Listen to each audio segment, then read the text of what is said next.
It is Friday, May 1st of 2020. I'm on my way to work again, and I figured, why not just do a guy's daily drive? I mean, why not?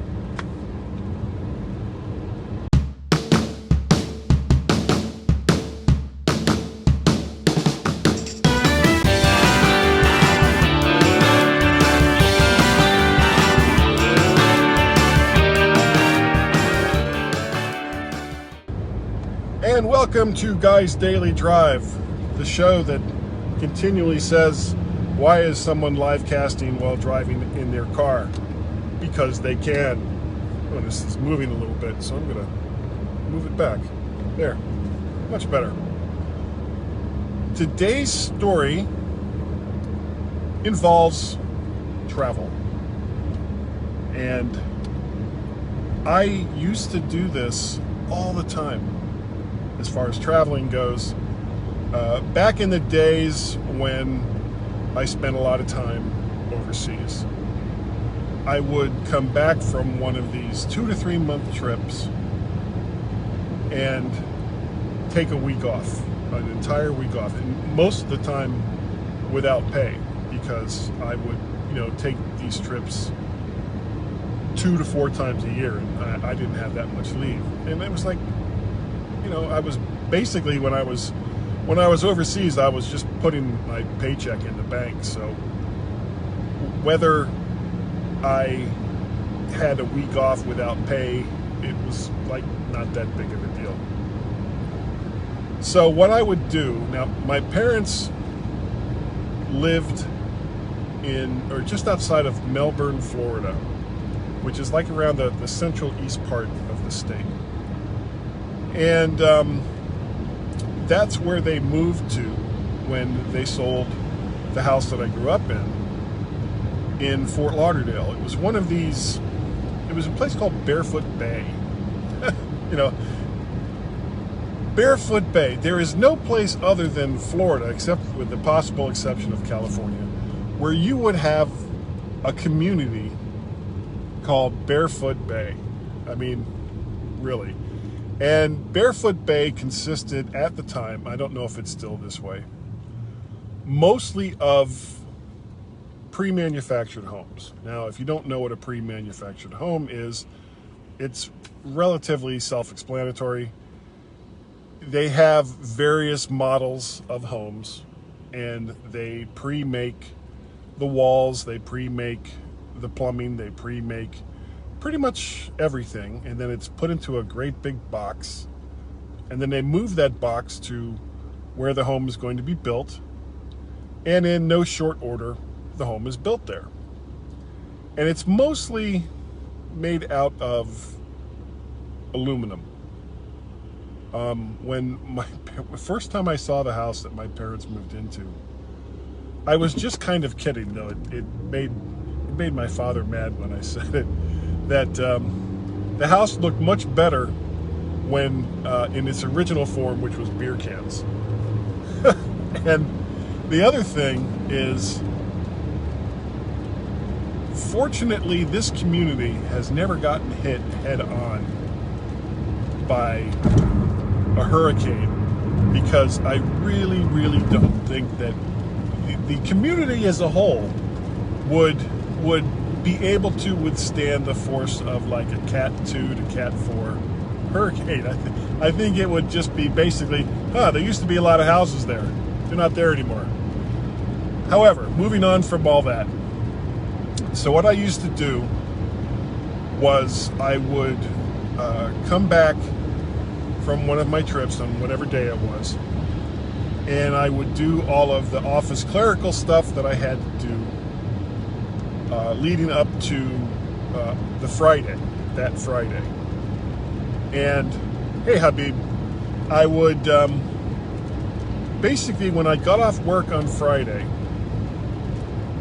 I would go back to the apartment that I had, and it was relatively close to where I worked, which was a great place for it to be. And I would have my suitcase pre-packed. A lot of times The only thing I would do is take out the clothes that were dirty from the trip, wash them, and then put them right back into the suitcase again. And I would get the car pre-packed on Friday. Then, probably not long after I got home, I would go to sleep. Try to sleep. And I would sleep until probably about 10:30, 11 o'clock that evening. And I would get up, make a pot of coffee, and fill two, not one, but two thermoses with coffee already done with cream and sugar.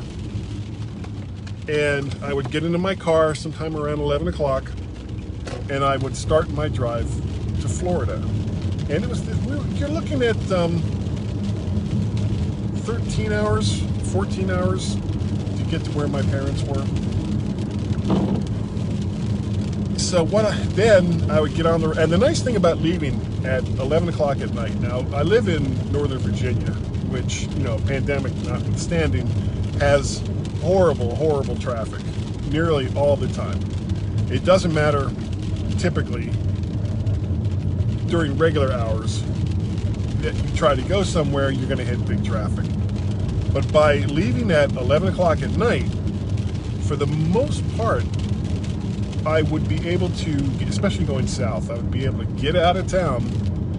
And once I passed, like, Fredericksburg, which is where I would typically fill the car with gas if I hadn't already, it was pretty much smooth sailing, even going through Richmond. And so I would just drive, and sometime around 4 o'clock in the morning, 4 or 5 o'clock in the morning, I would hit the North Carolina, the South Carolina border. And I would stop at the South Carolina welcome station, take care of my personal business, and then I would not drive, just sit in my car, try to sleep if I could. I would have a pillow and a blanket, stuff like that, but I wouldn't be driving until the sun came up. So typically from 4 to 5 to 7 to 8, I would just sit in my car and not drive, just rest. And then starting at 7 to 8 o'clock, I would get back out of my car, I would, start my car up and continue my drive to Florida, and would go all the way until I got to my parents' house in Barefoot Bay. And that would typically be sometime in that afternoon. Now, the funny thing is, the way that I plan out my drives, typically Virginia, especially if you're in Northern Virginia, Virginia's like about 160 miles long, north and south. So that's 2.5 to 3 hours of driving. Then you hit North and South Carolina, both of which are like 180 to 190 miles, which again is about 3 hours. Georgia is a little over 100 miles, that's about 2 hours. So you're looking at 3, 6, 9, 10 to 11 hours just to get to the border of Florida.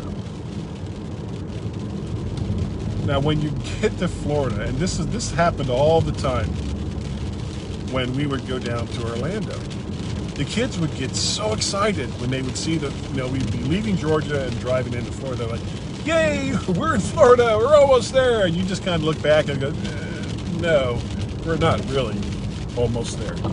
Because Florida, as a peninsula, as its peninsula-shaped like object that it is super, super long. And it takes forever to get, unless you're going to Jacksonville or St. Augustine, every place else that's worth going to takes forever. You're looking at another 2 to 4 hours, depending on where you're going. Now, if you were going all the way down to Fort Lauderdale or Miami, you were looking at, we're So